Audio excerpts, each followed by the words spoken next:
Action mise à votre charge au regard des éléments constitutifs. Et votre honneur, si vous permettez, je vais l'illustrer. Il y a par exemple la pièce numéro 14 que le ministère public soutient que notre client aurait vu devant le parquet. En procédure pénale, vous savez ce qu'il faut faire pour vous permettre d'aller vous imprégner davantage. Pas de chercher à arrêter la poursuite de l'instruction de cette manière-là. Non. Non. Votre honneur, nous n'avons pas vous n'avez pas de questions à faire poser, c'est que laissez-nous évoluer. Si vous n'avez pas de questions aujourd'hui, laissez-nous évoluer quand même. La Cour sait comment elle peut arriver à protéger les droits de la défense. Les droits de la défense ne sont pas protégés uniquement par des remises. Votre honneur, nous nous inclinons à votre décision et nous constatons tout simplement que nous devons attendre le moment opportun. Mais la demande que nous faisions, c'était que nous puissions avoir le temps de nous préparer. Vous savez que nous ne sommes qu'à la première prévention. Laissez-nous laissez-nous faire notre travail aussi. Nous sommes actifs ici. Nous ne sommes pas juges passifs. Nous nous inclinons à votre décision. Oui. Monsieur le Président, là, un mot qui m'est resté dans le cerveau, c'est en rapport avec la passation de marché, la question qui est venue de la partie civile. L'IG a répondu, il a expliqué, je voulais dire un mot là-dessus. Il s'agissait de personnes, ce n'est pas les services que les papiers ou quoi là, quand on parle d'impression ou quoi là, ils ont l'imprimerie à l'IG, dans l'inspectorat général. Et c'est les gens qui travaillent là-bas que l'on paye. L'argent était destiné à payer ces gens-là qui ont presté. Ce n'était pas destiné personnellement pour aller acheter ces véhicules ou quoi là, non. C'était l'argent destiné à payer les gens qui ont travaillé. Donc, ce n'est pas dire que non, cette affaire-là, il fallait faire appel au marché public, mais il s'agissait de personnes qui composaient l'examen d'état, collation et pour arriver à la fin. C'était juste un peu pour fixer la partie civile. Merci. Ouais. Cela étant, la réclamation de notre confrère était fondée parce que les pièces qui viennent de la partie civile ne sont pas les pièces du ministère public. Ils ne sont pas paraffées. Merci. Allez-y, maître. Oui, maître. Merci, Monsieur le Président, de la parole encore une fois m'accorder.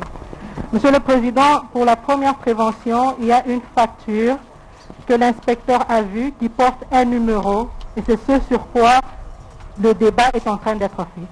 Les preuves que nous sommes en train de démontrer ici, ce sont les soubassements de cette facture qui ne sont pas la facture qui pose problème.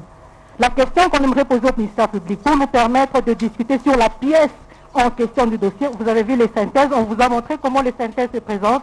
Toutes ces synthèses sont des soubassements. Est-ce que le ministère public, parce qu'il l'a vu au parquet et c'est resté au parquet, peut nous produire cette fameuse facture qui est numérotée et qu'on connaît tous, parce que c'est ce sur quoi nous devons en principe discuter. Et c'est si on nous démontre cette facture-là, ça nous permettra d'évoluer sur cette question. Monsieur le Premier Président, puisque nous avons encore la parole, tout à l'heure, par rapport à cette préoccupation, le ministère public a semblé nous dire que nous sommes en phase juridictionnelle, qu'il est dessaisi et que le dossier est déjà transmis à la Cour. Je lui réponds, et il le sait mieux que moi, c'est même un procureur général, que lorsqu'il transmet le dossier, il en garde un double. Et que donc, il doit avoir, et il est censé avoir le double du dossier. Que donc, puisque la prévention sur laquelle la Cour instruit est relative ou est basée sur cette fameuse pièce, le ministère public, l'organe accusateur qui se base sur cette pièce, mais qu'il produise la pièce pour que nous puissions débattre de la pièce. Parce que tout à l'heure, vous avez vu que la Cour, en posant des questions, semblait même aller à la deuxième prévention parce que la Cour elle-même ne parvenait pas à retrouver... Attention, il faut retirer ce genre de propos. Qui vous dit ça? Qui vous dit ça? La Cour semble faire quoi? Non, la Cour a posé une question en rapport avec la facture relative à la deuxième prévention. Or, nous sommes encore à la première prévention. Le ministère public vous dit la première prévention est basée sur une pièce. Alors, que le ministère public nous produise la pièce, puisqu'il a le double du dossier, qu'il nous produise la pièce, notre client va se défendre par rapport à cette pièce. La paire bleue ici, c'est faire connaître aux gens pour dire qu'on n'a pas été à l'auteur de produire ou de rencontrer le ministère public. C'est pourquoi nous voulons voir la pièce pour donner la réponse appropriée. Et la réponse est là. Surtout que la pièce va apparaître, vous aurez la réponse. Nous avons dit. Vous avez la parole. Merci. Une partie de la réponse a été donnée par la partie prévenue elle-même. Lorsqu'il a dit, mais répétant ce que le ministère public avait dit, que nous sommes en phase juridictionnelle. C'est-à-dire, le dossier d'instruction que nous avions est présentement à la Cour. Mais puisque séance tenante, il se pose un problème de production d'une pièce ô combien importante, une facture. Enfin, c'est la pièce intitulée facture. C'est la pièce sur laquelle est apposée la signature du prévenu Djamba. La pièce qui constate ce montant-là, cette somme-là de 560 millions.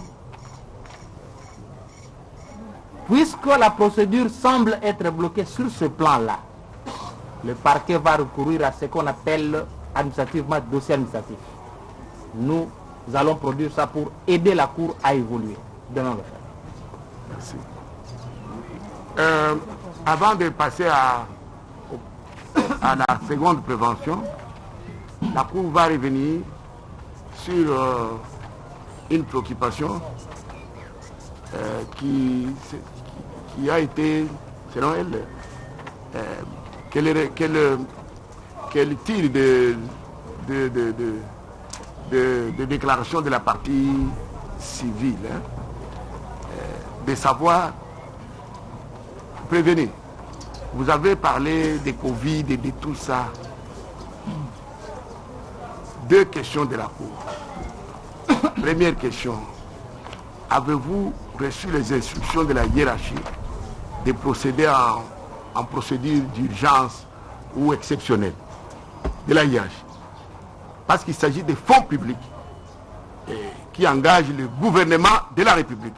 Parce qu'en réalité, c'est malgré tout, vous n'êtes qu'administratif, mais il y a un responsable, c'est de l'enseignement, le ministère de l'enseignement qui répond de sa responsabilité vis-à-vis du peuple souverain de la RDC. Avez-vous reçu les instructions d'apprécier, de procéder exceptionnellement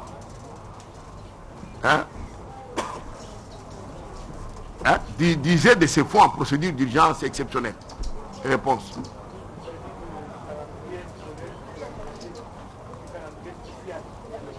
Qui vous a permis en matière de comptabilité ou d'agir comme ça, de passer outre les règles ordinaires à la matière? C'était une procédure d'urgence, Monsieur le Président. Je vous ai dit que ce travail, en temps normal, nous le réalisons en 140 jours. Mais cette année-ci, disons l'année qui vient de s'écouler, pour raison de Covid, le calendrier scolaire réaménagé, élaboré par son Excellence, Monsieur le Ministre, ne nous donnait que 30 jours. Enseignement, apprentissage et évaluation compris. Donc, il fallait courir. Je vous ai dit tout à l'heure, dans la première partie, que si nous n'avions pas procédé de cette manière-là, l'année serait blanche. Cette procédure, bien que peut-être, entre guillemets, maladroite, elle a permis au ministère de... Avez-vous eu l'autorisation de la hiérarchie? À travers le calendrier scolaire réaménagé. La hiérarchie qui vous a dit de procéder, de faire ça de cette manière-là? Le calendrier scolaire est là. La hiérarchie vous a autorisé d'endosser sans exiger les signatures authentiques des concernés. C'est la hiérarchie toujours, parce que nous sommes à la première prévention des 560 millions. Le calendrier est là. Il faut voir comment sont truffées les différentes activités. La hiérarchie vous a autorisé de payer comme vous l'avez fait là, parce que nous sommes pendant le Covid. Nous étions devant une urgence. Urgence. J'ai dit tout à l'heure, situation d'urgence. D'accepter même un policier qui a quitté pour un autre.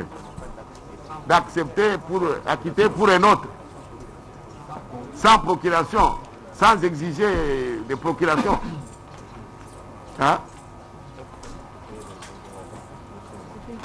Pour revenir consécutivement à la question posée par le Premier Président, est-ce que vous pouvez nous expliquer, parce que vous parlez du temps de la Covid-19, donc un moment exceptionnel, et vous pouvez nous expliquer les autres années, les années avant, par exemple l'année scolaire 2018-2019, comment est-ce que vous aviez procédé par rapport aux règles relatives au marché public? Comment est-ce que vous procédiez? Quelle est la procédure suivie par vous? Et là, le marché, c'est au niveau du comptable d'État. Nous, on s'est contenté des fournitures qu'on nous apportait. Dans toutes les années, vous n'avez jamais suivi la procédure relative au marché public? J'ai dit seulement cette année, 2020, à cause de la Covid. Et les autres années, nous introduisons nos états de besoin. Donc chaque fois, vous ne faites même pas d'appel d'offres? Ce n'est pas mon niveau. Ce n'est pas votre niveau. Ce n'est pas mon niveau. Nous mettons ça dans la chaîne du Trésor public. Nous sommes un organe technique, composition de l'examen et tout ça. Mais le reste, ce n'est pas nous. Sous réserve de la demande de M. le procureur général, par rapport à la pièce facture, hein, la pièce poursuivie à travers l'acte d'accusation, nous passons à la deuxième prévention.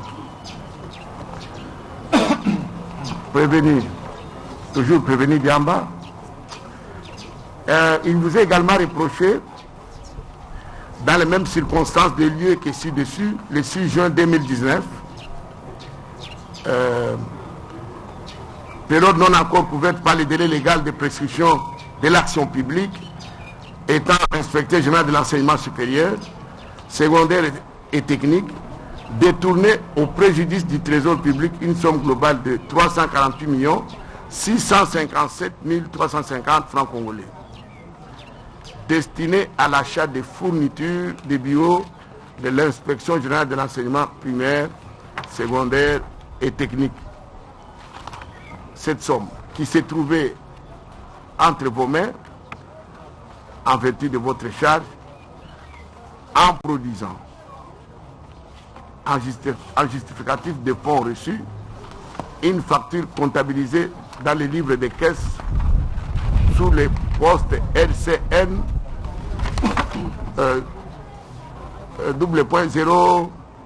.0878 barre 06 barre 19 barre 0025.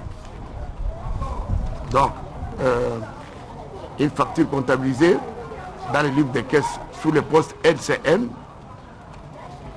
là en produisant également la facture DAP numéro 7472 barre 19 du 6 juin 2019, non signée ni acquittée du montant susvisé. Donc votre détournement a porté sur la production de cette facture-là, de deux factures. La facture sous le poste LCN et la facture DAP 07492.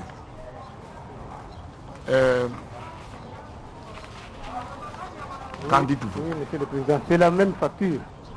C'est la même facture, mais là je voudrais me réserver. Si votre honneur peut inviter le fournisseur, comme on l'avait fait au niveau du parquet, ça m'épargnerait des réponses parfois maladroites. Il peut venir à votre invitation justifier tout ça. Vous dites ça, mais il ressort de la pièce ici que nous avons 57 de l'inspection générale de finances, parce que c'est là où tout a commencé, jusqu'à vous déférer devant le procureur général. Il dit, ce rapport reprend que vous avez présenté en justification des fonds reçus au titre des frais de fonctionnement de ces COP. C'est ça. Non. En tout cas, ça c'est coupé. Et non, vous avez produit en justification des fonds reçus une facture comptabilisée dans les livres des caisses sous les postes LCN, comme nous venons de le dire, et DAP non signé ni acquitté pour les fournitures des bureaux de l'inspection générale des finances sans aucun soubassement, c'est-à-dire pour l'inspection générale et les ministères publics, sans preuve de l'appel d'offres, tableau comparatif des prix, PV de réception des dites fournitures. C'est comme ça que lorsque vous avez produit ces factures-là, on vous dit, mais montrez la preuve de l'appel d'offres, la preuve du tableau comparatif des prix, la preuve du procès-verbal de réception des dites fournitures. Et comme vous ne l'avez pas fait en son temps, et voire même devant l'officier du ministère public, c'est comme ça que vous êtes devant nous. A contrario, avez-vous fourni des preuves d'appel d'offres devant le ministère public? Avez-vous produit un tableau comparatif des prix que vous avez présenté, ou bien cela est venu par cœur? C'est ça, quand c'est comparatif, hein, c'est-à-dire que c'est une situation plus ou moins objective. Mais si tel n'est pas le cas, c'est-à-dire qu'il y a des fonds qu'on a mis en poche et qu'on appelle le détournement. Ça, même la preuve de réception des dites fournitures. Voilà pourquoi vous êtes là. Toutes ces preuves sont dans le dossier, Monsieur le Premier Président. Est-ce que vous pouvez nous les montrer ici? C'était déposé à la Gombe. Monsieur le procureur général, vous qui êtes partie principale au procès, même si le dossier administratif est resté toutes ces pièces bureau, sont dans le dossier. mais vous avez comme la charge de nous indiquer dans ces faisceaux de pièces à conviction, c'est là. Bon, maintenant, mais avant d'y arriver, voilà maintenant les procès verbal. Avant d'y arriver, attendez. Avant d'y arriver, attendez. Il vous a été posé certaines questions par tout au long de l'instruction préparatoire.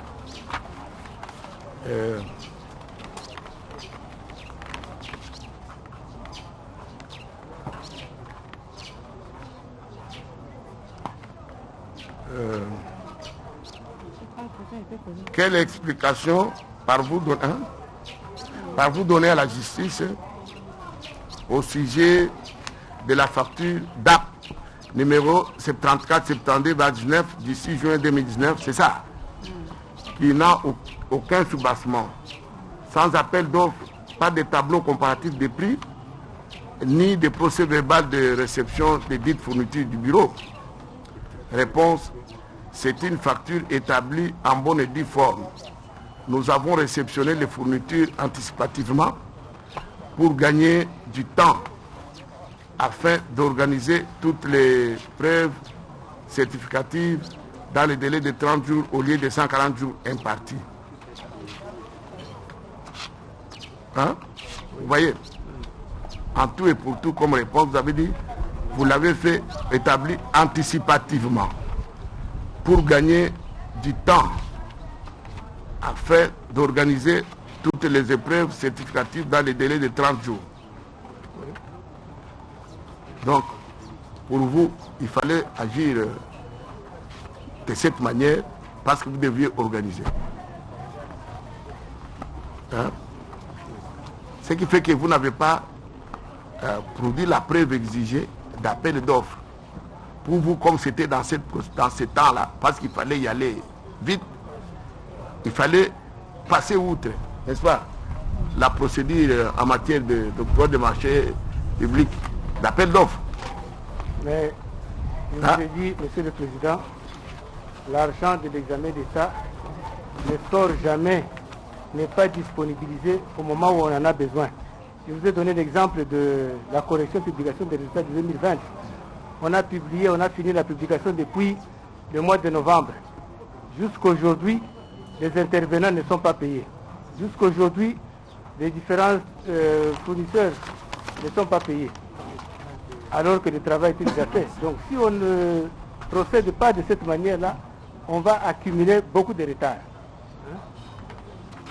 Je veux prévenir. Est-ce que cette affaire, c'est une affaire publique? Ce n'est pas votre affaire familiale. Pourquoi vous pouvez aller contracter avec des particuliers au lieu de se référer aux responsables qui engagent les responsabilités politiques? Pourquoi vous faites de cette affaire d'Exeta votre affaire personnelle, monsieur?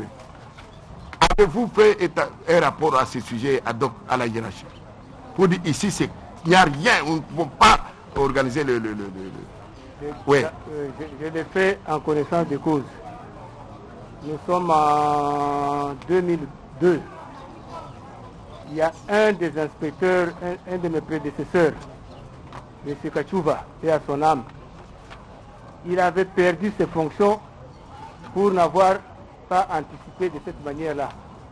Vous en avez la preuve? Oui, il était révoqué et limogé par le ministre Koutounis à l'époque. Pour n'avoir pas anticipé, c'est-à-dire pour n'avoir pas anticipé. Pour aller contacter les fournisseurs. Il disait, Excellence, Monsieur le ministre, comme l'argent n'est pas sorti, repoussons la date de l'examen d'État. Oui. Le ministre lui dit quoi? Moi je vais repousser la date de l'examen d'État. Pourquoi? Parce que l'argent n'est pas disponible. Qui vous a dit que l'argent n'est pas disponible? Vous n'êtes plus inspecteur général. Et il a fait partie. Mais justement, il a fait une mauvaise proposition au chef, alors que l'argent était là. L'argent n'était pas là. L'argent n'était pas là, s'il vous plaît. Mais les décideurs sont politiques.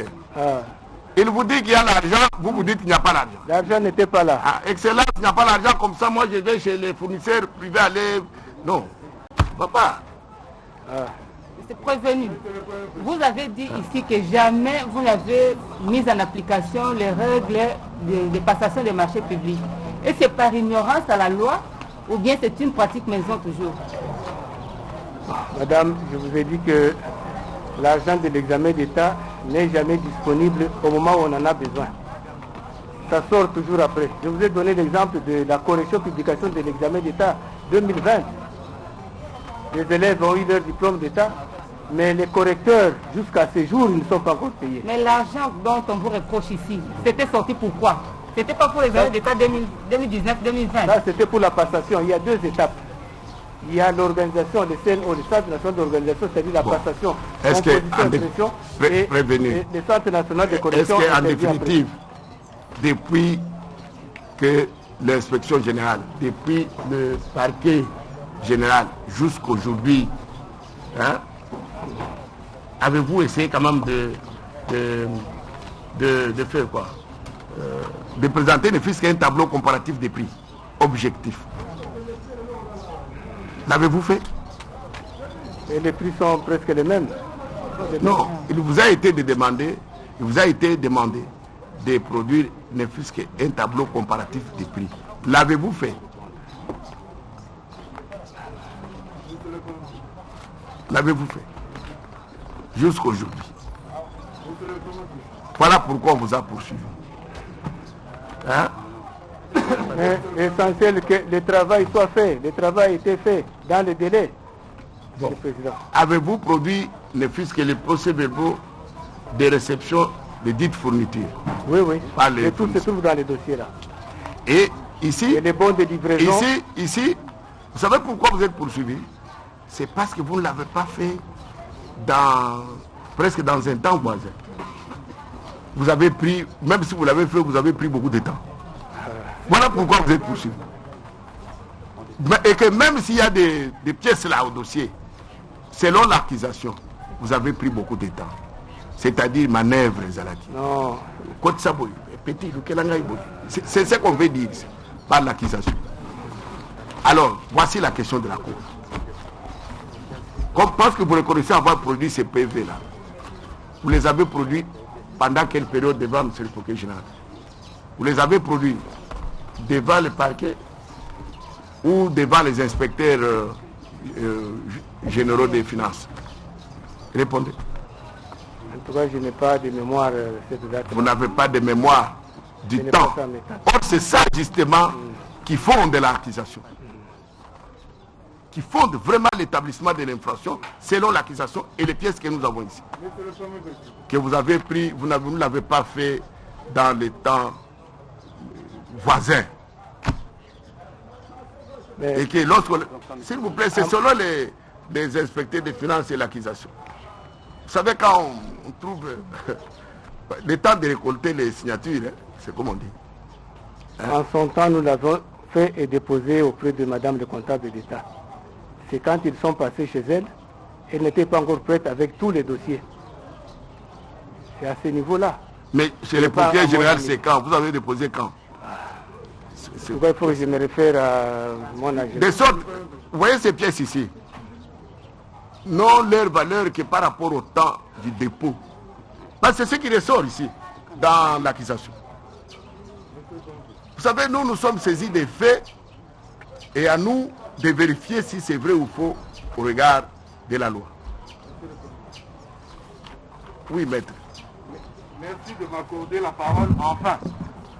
Merci de m'accorder la parole. Enfin, vous êtes intervenu plus de 4 fois même. Je pense que j'ai demandé la parole il y a bien longtemps. Merci, monsieur vous n'êtes pas... Monsieur le Premier Président, merci de m'accorder la parole. Dire qu'il n'a pas la parole. Merci de m'accorder la parole. L'autre avocat, il est allé même jusqu'à solliciter une remise. Maître Chevalier, c'est tout le temps qu'il revient ici. Merci, merci Monsieur le Premier Président de m'accorder la parole.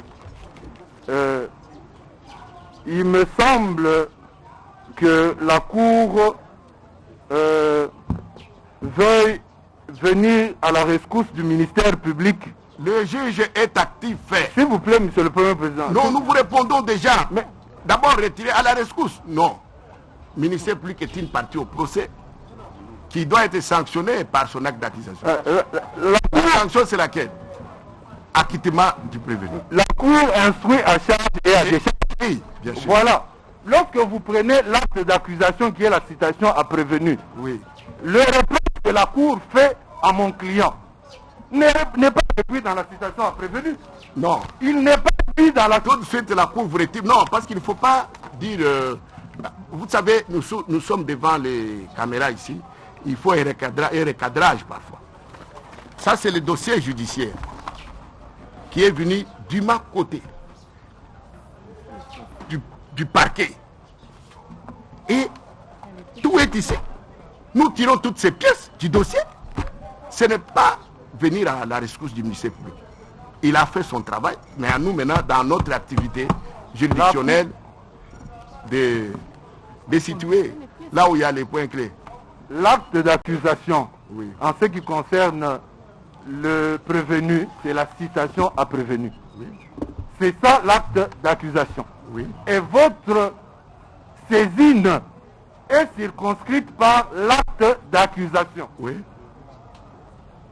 Le ministère public lui-même ne vous dit pas qu'il a... il reproche à mon client de n'avoir pas respecté les règles relatives au marché public. La citation à prévenu ne le dit pas. Pour le ministère public, le reproche qui est fait au client, c'est d'avoir produit une facture non signée et non acquittée. Oui. C'est ça le reproche qui est fait au ministère public, par le ministère public. C'est ça ce qui transparaît. Et dans la citation à prévenu, qui circonscrit votre saisine et la requête aux fins de fixation. Oui. Lorsqu'on va en dehors de ça, on viole les droits de la défense. Les droits de la défense veulent que mon client se défende par rapport au fait... La Cour ne vous permet pas de continuer comme ça, parce que cette précision, c'est tout ce que nous faisons, c'est que nous sommes en train d'approfondir l'instruction. Des questions vous ont été posées en liminaire sur l'absence de signature ni d'acquittement. Vous avez déjà répondu.